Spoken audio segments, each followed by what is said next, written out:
Hey guys, welcome to Dawn Media Productions, and today I have a special guest, Friska, who is an influencer, I call it, in Australia. Look, she's done really well on LinkedIn. I met her on LinkedIn, and with over 40,000 followers, I wanted to bring her on to share some of her stories on why she decided to take on LinkedIn and how to actually make LinkedIn successful.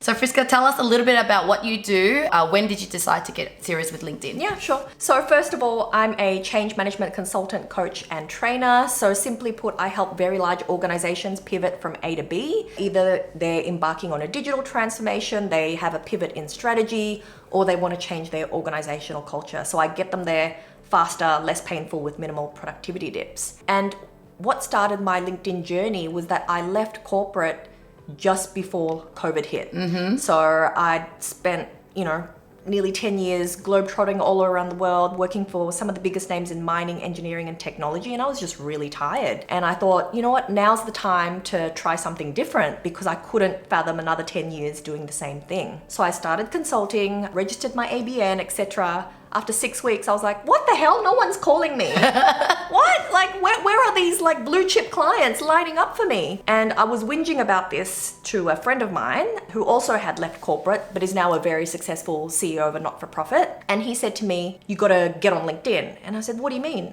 I am on LinkedIn. Yeah. I've been there. And he goes, and most of us are. We've got a profile there. Exactly. And he's like, oh, you're a lurker. And before I did used to write, I published one article a month.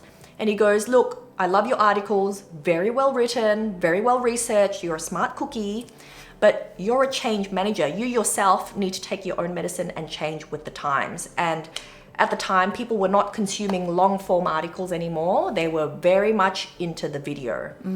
And he said, I want you to start posting videos. And I said, hell frickin' no.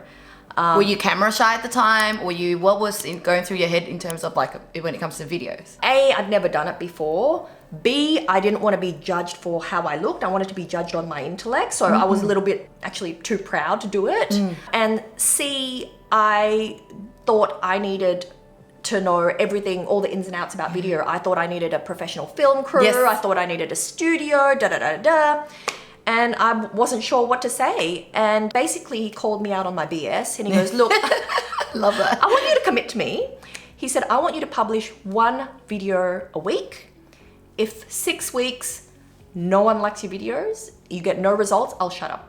And I came at him with every excuse under the sun. Like, I don't have the equipment. He goes, it's not about the equipment. It's about you and your value and what you do, and people need to know about it. And he said, I've spent tens of thousands of dollars on professional videos versus me walking down Pitt Street talking on my phone. The latter gets more engagement and more reach. He goes, so please just try it. So I listened to him. I tried it. And after 6 weeks, landed my first client, the #1 university in Australia, so the University of Melbourne.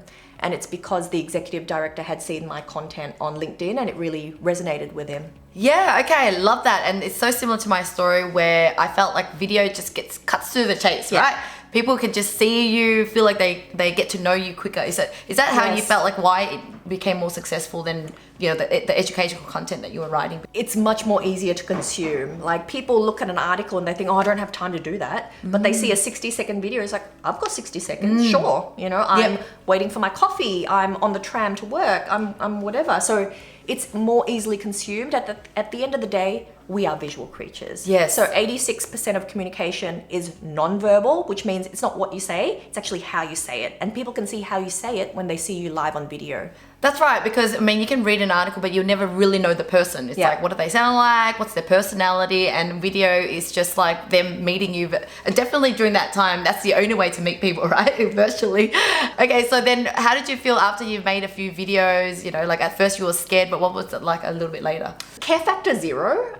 So I think of the wise words of Brené Brown, right? So before she got on TED, she had a bit of a freak out. She's like, what if people think I'm stupid and And she had a tactic where she wrote on a tiny piece of paper, maybe 3 centimeters by 3 centimeters, the names of the people whose opinions mattered her because they've earned the right to hear her story. She loves them and they love her, and everybody else can piss off, frankly. Gotcha. And so I think the same way. And I think, you know, the people that criticize me are the people that I would never go to for advice anyway. So who cares what they think? Yeah, and it does get easier with time. I too was a shy person, and when I tell people, I used to be shy and I wasn't good on camera, they're like, BS. I'm like, I'm telling you, right? And so it's all a learnt skill. Yeah. And you know, I started Dawn Media Production just out of being able to do it myself, overcoming those fear, and I just want it for other people too.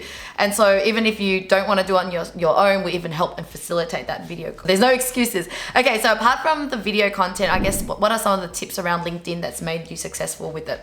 Hashtags are really useful for people to find you, especially if you want to start being known for a particular area. For example, my hashtags are obviously change management, inspiration, change and leadership. And so I rank very highly on that. Engaging with other influencers. I don't like to call them influencers. Things that like, I take photos of my breakfast and put them on Instagram. But I connect with other people that I vibe with that also have large followings, and I start appearing on their feeds, and sooner or later they'll start commenting on my stuff, and that really helps boost the algorithm.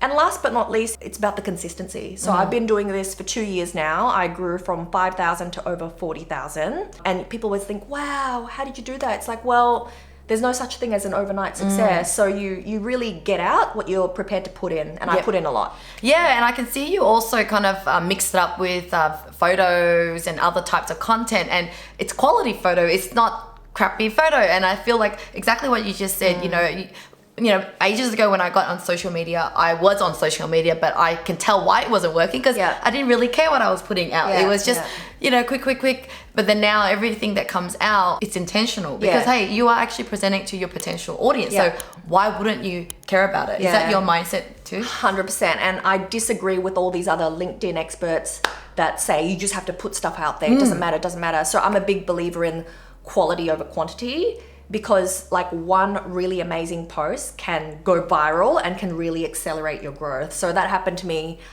during lockdown. Actually, I was talking about mindset and how to remain optimistic, etc. Anyway, it got about 200,000 views. Yeah. But I put a lot of thought into that. It was very relevant for the times that we were going through. Yeah. And that also helped me too, because I no longer was just trying to be famous or get likes. It was more like, how can I change someone through my posts, whether recommending something or sharing some tips and advice. And you kind of feel good despite whether you get likes or not. You just feel like you're adding value to the world. Yeah. So when it comes to executives, because I know business owners really well. So when I write my profile as a business owner to other business owners, but any tips around for if you're working in a corporation versus business, or they're very similar in the way we should write our profile? It's slightly different. If you're an executive, so executives come to me all the time with help articulating their personal brand. Like, these are the values that I hold true. How do I make that shine through my profile and my content? For executives, I'd say it's less about the business and more about you. What's your unique value proposition? And make no mistake, everybody is unique. Like no one has the sum of experiences, knowledge, skill sets that you have. So it's a matter of taking a step back. What are the patterns and how can you help present that in a really compelling way? Yeah. And why is it important for executives who are already in a job, who's got a stable job, to care about LinkedIn? There's no such thing as a stable job. If you haven't started investing in your personal brand, do it today, because you should have done it yesterday. It was a hard lesson for me to learn when I suddenly stepped out of my cushy, high-paid executive job and started consulting independently, because people didn't know me from above. So I didn't have a vault of content to lean on. And so I worked on my personal brand like day in, day out for the past because 2 what years. I realized as well, I mean, nowadays if you're trying to do business with anyone, you kind of want to know who they are. Or even if you're at a networking event, no longer are business cards no one ever uses anymore. So the first thing you do is they add you on LinkedIn, and when I see a profile that is not optimized, it's just got nothing, I'm just like it's such a waste of asset. It is a waste. Yeah. And so building a personal brand, you're saying that it always gives you that asset, that protection, right? That if you needed a new job or whatever. 100%. Yeah, it's anything. It's such a highly ranked, highly trafficked search engine. It makes sense to take control of that search engine, because if you don't take control of your personal brand, then someone else will. So like at Dawn Media, we want to make you become the Oprah of your field. So it's like you being that most impactful, influential change manager compared to every other change manager that they could be choosing out there. 100%. I mean, that's what got me a speaking opportunity at Microsoft. So I headlined their first ever D&I event in Indonesia. I've spoken at Salesforce, Wonder Women Tech. I'm speaking at TEDx. And what did these TEDx organizers do? Typed in my name, my LinkedIn profile was the first thing that popped up, and they reached out, and That's right. and that's the and away and you you go. were just saying too that it's direct and indirect. So indirect, can you explain what that means? So indirect, for example, I'm very passionate about building my network with quality people. It doesn't mean that I want them as a client, but just as a sounding board, I could admire them for their values or their intellect or whatever they've achieved. A few people I've connected with, they didn't have a need for my services, but they were so impressed with me that they've referred me to other people in their network, and I've landed business that way. So it's very much a long-term strategy. Exactly. I think when you create content, you just never know who's really watching you. Funny story is 11 years ago, my husband found me on YouTube, and that's how we met. Oh my God. So I knew the power of it, but I also still allowed busyness of life. I don't know what to share, I don't know what to say. But imagine if I kept building my brand back then, it would be another level now. But 4 years ago was when I'm like, okay, back into it. I got to overcome that fear. So if anyone's watching out there going, oh nah, LinkedIn, it's not for my industry, it's not for my business, you're wrong, right? Oh my God, I have a story to share about that as well. In the final throes of an interview process, it was quite a big step up from my current role. At the very last minute, I negotiated an even larger bump in salary. And the guy that hired me, the CIO, said at the time, he goes, look, I gave you that bump without even blinking. Because I was whinging to him. Oh, that's right. I was whinging to him saying, hey, no one reads my article. Because he's like, you haven't published any articles lately. I was like, they take such a lot of time. I think I'm going to stop. No one reads them anyway. And that's when he said, Friska, you remember that time when at the 11th hour you wanted an even bigger bump? I said, yes. Where is this going? And he goes, you know why I gave it to you? I said, because I'm amazing. And he goes, no, I gave it to you because I had read one of your articles about servant leadership.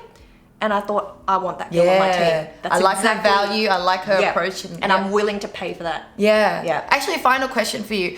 Apart from change management topics that you would say, what other things would you share as well to make people see that other side of you? I would share successes and failures and learnings and tips and tricks, right? I mean, everybody is time poor. Everybody wants to increase their productivity. Everybody wants to relax and gain perspective. So I'd share learnings from life, really. And so that's why it's so important to follow people like Brené Brown, to be vulnerable, right? Because I think that's one of the fear that people have too. It's like trying to be so professional and don't want to share so much, but then that kind of sabotages your success to build your personal brand. 100%. And you know, I spoke at Women in Construction and Engineering. I ran a workshop for them just a few months ago here in Sydney, and it was a mixture of experienced women and emerging women leaders. And you know, none of them had thought about their LinkedIn profile. And I said, look, I know for the really young people in the room, you're probably thinking, what do I have to say? I haven't written a book. I haven't spoken at a conference. I said, well, you're at a conference right now. Why don't you post about it? 3 things you learned about it. Bang, bang, bang. Yes. Like, so just be open with the way that you think. Well, the tip is just get started and keep going, because that's how we all started. So I hope that you've got some encouragement and inspiration through listening to Friska's story. But if you need some help with your LinkedIn, of course, we can help at Dawn Media Productions. But thank you so much for watching. If you like this video or you have any questions, love to hear in the comments below. Otherwise, we'll see you again in the next video. Thank you, Friska. See ya.